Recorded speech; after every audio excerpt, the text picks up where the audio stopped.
Você vai aprender agora, quando você faz o plural de uma palavra, muitas vezes, na hora de montar esse plural, você cria uma nova palavra com um novo sentido.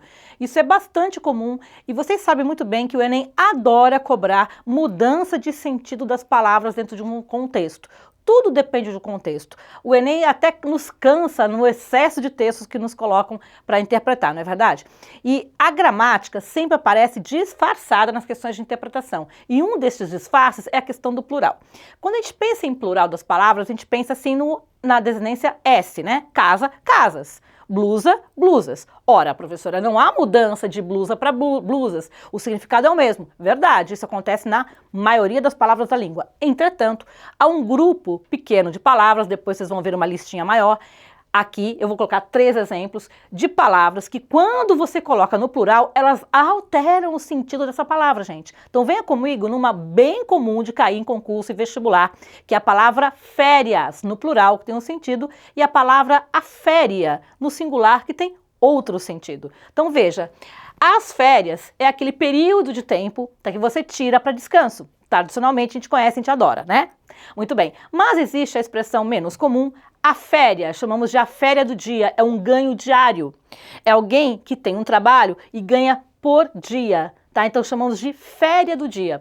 Tá? Foi muito vinculado ao ganho de taxista, a pessoas que trabalham com aplicativo de transporte, mas não é só isso, é qualquer tipo de ganho diário que você tem. Então veja, é isso que eu quis dizer. Você coloca o plural de uma palavra ou o singular e ela altera o sentido da palavra, certo? Isso não é uma coisa comum, não acontece com todas as palavras, é com um grupo específico de palavras.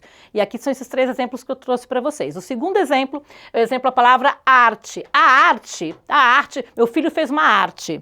Pode até ser no sentido figurado, fez uma bagunça, fez alguma coisa que não era para fazer, ou ou pode ser uma arte denotativa, sentido concreto. Ele fez um desenho, ele fez, né, uma pintura isolada.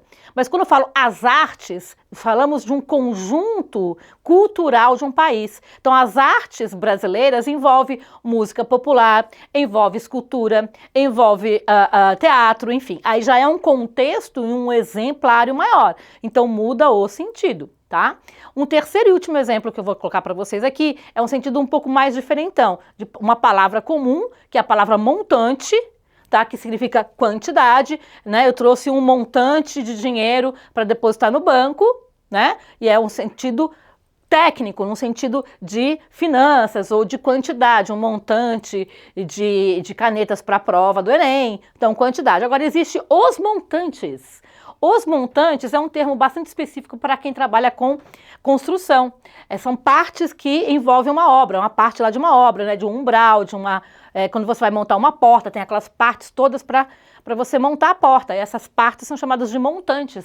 Os montantes da porta, das janelas da minha casa foram colocadas ontem, estou feliz, está quase terminando lá o meu projeto. Então é isso, ou seja, vocês estão vendo que ao colocar o plural ou singular, essas palavras se alteram em termos de sentido. E o Enem adora cobrar isso, que é o tal do plural meio disfarçado de interpretação. Bom, para terminar, vocês vão ver ali uma lista, porque aqui eu coloquei só 3 exemplos, de mais exemplos em que isso ocorre com plurais. Dá uma olhadinha aí, fique esperto, porque isso para cair no Enem é facinho, facinho, e você de quebra, né, querido, aumenta o seu vocabulário, tá bom? Abração!